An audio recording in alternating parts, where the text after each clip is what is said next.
বর্ষা হাতে ভরসা পায়ে সদাই নিরুদ্দেশ হওয়ার চেষ্টা করলে আইন রক্ষাকারী সংস্থার খপ্পরে পড়ার সম্ভাবনাই বেশি। আমি নির্বিবাদী মানুষ, মুরগি কাটা দেখলেই মন খারাপ হয়ে যায়। তবে ছোটবেলায় নিজেকে বীরপুরুষ ভাবতে মন্দ লাগতো না। হারে রেড়ে বলে কেউ এগিয়ে এলে মাকে রক্ষার ভার যদি আমার উপর এসে পড়তো, সেটা কেমন মজা হতো জানি না। কিন্তু আমার অধ্যাপিকা মা গায়ে এক রত্তিও সোনা পড়েন না, সুতরাং কল্পনার সেই বীরপুরুষ বেশি দিন টিকতে পারেনি।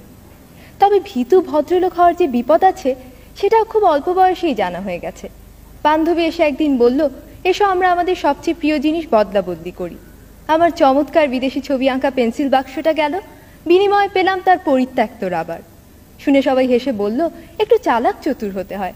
কিন্তু আমার খুব দুঃখ হলো যখন দেখলাম ও আর আমার কাছে আসছে না। একবার এক আবৃত্তি প্রতিযোগিতায় যোগ দিলাম।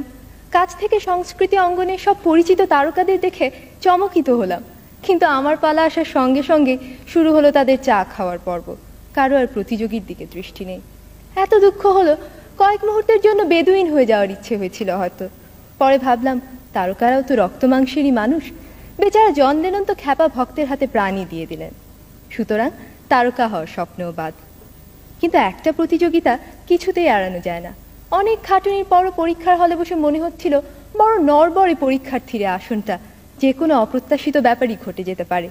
হলেও তাই, কম্পিউটারের কুয়াশায় হারিয়ে গেলাম। আমার বাবা তার খেয়ালি কম্পিউটারকে কষে চড় মেরে ঠিক রাস্তায় নিয়ে আসেন। আমি কিন্তু যন্ত্রটাকে ভীষণ সমীহ করি। পারস্যের শাহজাদিকে উদ্ধার করতে গিয়ে বারবার নিহত হয়েও আমি কখনো কম্পিউটারের সাথে খারাপ ব্যবহার করি না। I still believe in the system. ছোট পর্দার নেপথ্য বিচারপতি বা সমতা বিধানকারী কি অবলীলাক্রমে 50 মিনিটে অন্যায়কে ল্যাং মেরে ফেলে দেন। কিন্তু বাস্তবে যেখানে ভালো মন্দের সীমানা অস্পষ্ট, সেখানে সবাই নিজেকে অভ্রান্ত ভেবে যদি নিয়ম ভাঙার খেলা শুরু করে, তাহলে মাঠ ছেড়ে ঊর্ধ্বশ্বাসে পালাবে বেচারা দর্শক।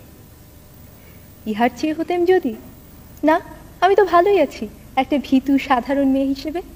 আমার মধ্যে কোনো দুরন্ত আশা নেই, ন্যায়দণ্ডধারী মহাবীর বা চতুর্মুখর মেধাবী মুখ হওয়ার উচ্চাকাঙ্ক্ষা নেই। একজন সৎ, পরিশ্রমী, বিবেকবান মানুষ হতে পারলেই আমি খুশি। ছেড়ে দিয়ে আমি জিতে যেতে চাই। ধন্যবাদ।